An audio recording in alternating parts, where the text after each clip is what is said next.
What's the most ridiculous rule you've heard someone have for their family? Story 1. When I was a kid, I spent a lot of time at my best friend's house. Her mom wouldn't let us drink more than 1 glass of water in the afternoon because she thought it would dilute the nutrients in our body. Instead, she gave us 7-Ups if we were thirsty. I ended up secretly drinking water out of the bathroom faucet every time I used the bathroom when I was thirsty at her house. A 7-Up for nutrients? Yeah, with how dumb she sounds, that checks out actually. Story 2. My friend's parents ran a tab for him and his brother. They added up how much they spent on food, clothes, sports, etc., and told the two boys that's how much they would have to pay them back.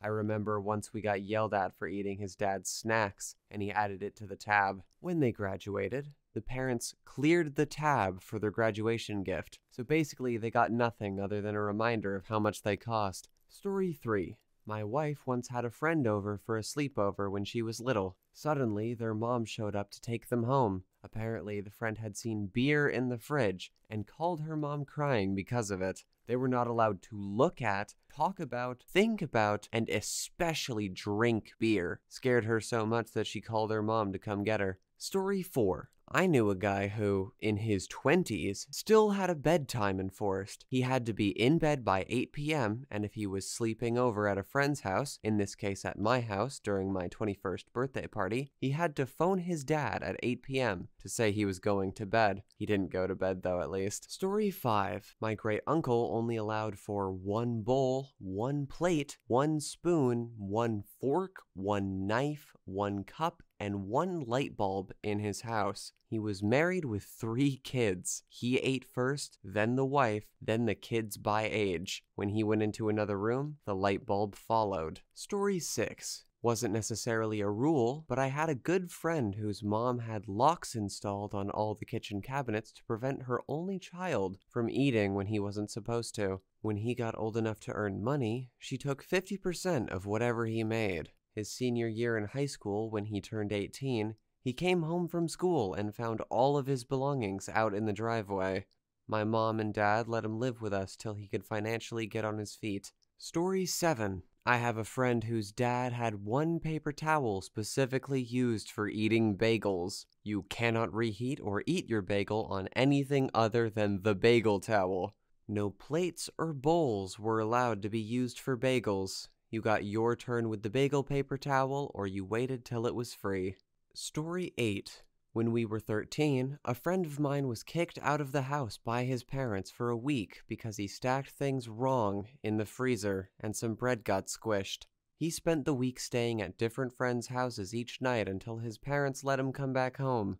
The mom was super religious and tended to be pretty strict, but tried, unsuccessfully, to hide it when any of our group were at their house. The stepdad wasn't allowed to have much input when it came to any punishments, because he wasn't the bio dad. My friend and his sister were always punished pretty much immediately by the mom, and stepdad would just kinda disappear. Regardless of the error made, the punishments would build until she would snap and say something like, "Get out of my house! I don't want to see your face!" She was definitely verbally and emotionally abusive, but I never saw the signs of physical abuse. There were multiple occurrences of me or other friends going to spend the night and being sent back home shortly after because she was in a bad mood and my friend didn't have his room clean enough for her liking, i.e. a plate and fork on the dresser from breakfast or a couple clothing items on the floor. Story 9. Was dating a woman for a couple of months. Nothing seemed off or anything with her, but we took a vacation where we visited both of our immediate families. At her parents' house, we weren't allowed to sit next to each other or stand near one another. Also, we couldn't sleep in the same bed. I had to sleep on the couch and she got the spare room. The reason was that they didn't want any funny business happening in front of them. We were both 32 at the time. My partner and I had been living together for 10 years when we visited my religious cousin in another province. We were told that we were welcome to spend the night, but we had to sleep in separate rooms because we weren't married. We slept at a motel that night. Story 10. A friend's parents had a pool table. His mom decided to play with us one day and gave us the house rules. She said, "When it's someone's turn to shoot, I tell them. If someone gets ahead of me, they lose their turn. Everyone plays very hard, and in the end, I win. Story 11. Oh, my wife didn't have a door in her bedroom until she was a teenager because you shouldn't have to hide anything from your parents. Her mom also would get really upset if she closed her bedroom door at night when she went to sleep. All of the siblings would sleep with their doors open. It was a big adjustment for her at first when we got together to sleep with the bedroom door closed. Story 12. My father-in-law forbade my wife and tried to forbid my 2 children from driving once they passed their driving test. His wisdom was, put that piece of paper, driving license, in a drawer for 5 years to reduce the amount of insurance they would pay. Spoken like he was passing down the knowledge of the ancients.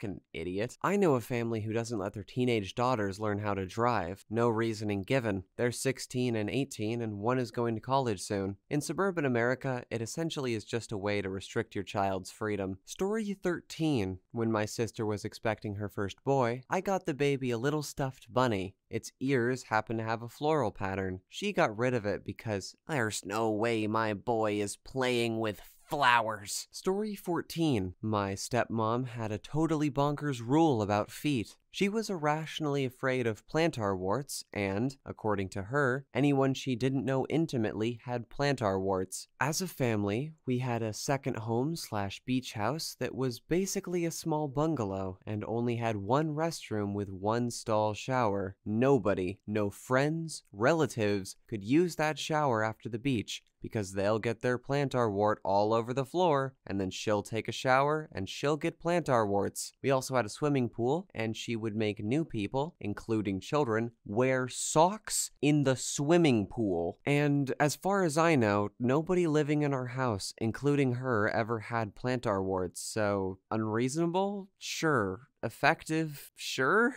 Story 15. I was in a friend's kitchen, we were 8, sneezed, then turned and took a kitchen paper tissue from the roll, cleared my nose, and walked toward the kitchen sink door to throw the wad into the trash bin. My friend burst out, "What are you doing?" I'm like, "What? Throw away the trash." He continued, "Are you crazy? Snot paper doesn't go in the kitchen trash. Jesus, what if Mom found out?" I'd already thrown it, but he fished it out of the bin and flushed it into the toilet in under 10 seconds. I already knew his mom was a nasty old battle axe, but I had no idea how deep her will manifested itself in that sick house. Story 16. I went to visit a college roommate's family, and everyone had to go to bed at 8 p.m. because that was the youngest daughter's bedtime. The kid was 8 or 9 years old. I laughed because I thought they were joking, but the kid threw a tantrum that I wasn't going to bed. They weren't kidding. I did, obviously, but what the fuck? The next day, the parents told me it would be best if I just head on back to college a day early. Yeah, no kidding.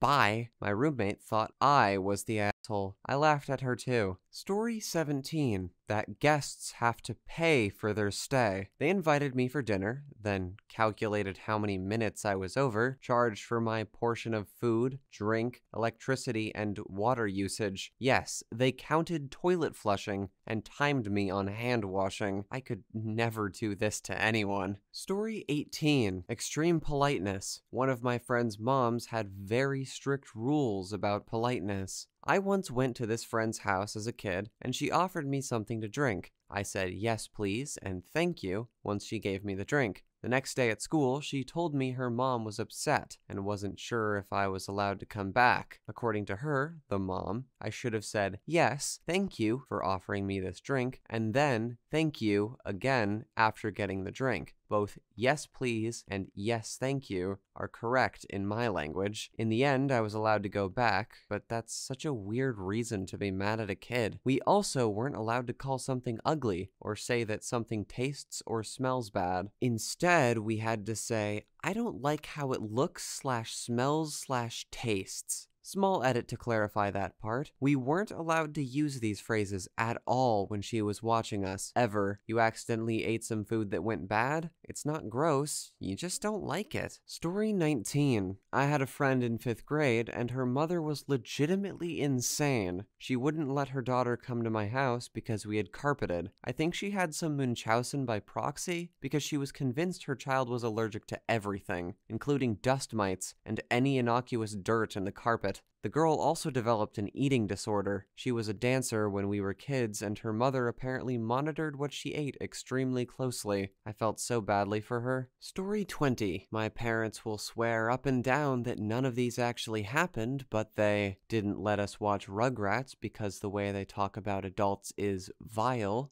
Picked me up from a sleepover at 1 a.m. and spanked me in front of my friends because they found a picture of Britney Spears hidden under my bunk bed, which led to the only Christian radio stations rule. Grounded me for a month for one episode of Ren and Stimpy, which led to the no Nickelodeon ever house rule. Power Rangers was obviously straight from Satan, so that was out. I brought home some homework about evolution in 7th grade, and my dad burned it and took the ashes to my science teacher. This was when the only God-approved science house rules started. The don't make a single noise after 8 p.m., including the microwave beeping, ever, and tiptoe so you don't get interrogated rule, was unspoken but very well understood. Forced me to wear Jesus shirts to middle school with all my skater friends, which got me bullied for years, which led to the very obvious follow-up rule. If you are told it isn't happening, then it can't possibly be happening. The list goes on. Religious folks are fucking weird. Story 21.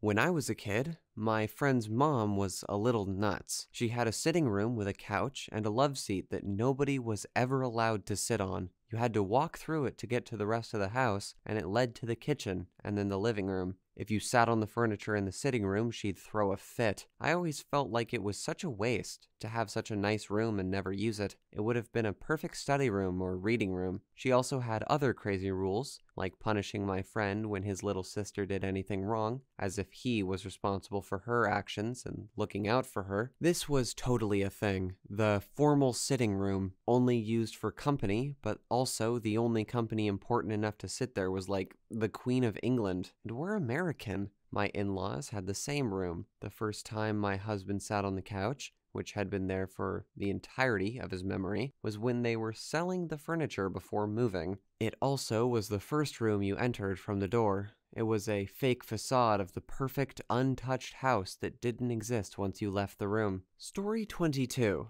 I was 5 and at a friend's house. We were playing in the leaves outside. There was a box of leaves I wanted to move closer to his box of leaves. My box had no bottom, so the leaves spilled out into a small pile. He went and told his mother. She came out and spanked me quite hard. I ran home crying to my mom, partly because it hurt and partly because of the injustice. She comforted me, but didn't do much else, or so I thought. I learned decades later my mom called up the spanker and told her to never lay a hand on any of her children ever again. Story 23. My kid had a friend recently, in high school, and we offered him a snack. He said, "Maybe, is that allowed?" Then he mentioned getting an A on a test, so we said, "Then you deserve an extra special after-school snack." We offered several options like cereal, goldfish crackers, etc. He cried because no one had ever offered an after-school snack, much less said good job on an A. So sad. Whenever I had friends over as a kid, my mom would say something like, "We'll probably forget to offer you anything, but please help yourself to anything in the fridge or pantry if you get hungry." She would still offer, though, if she was making something for herself later or it was lunchtime. I didn't think much of it at the time. Honestly, I thought it seemed a little overboard sometimes.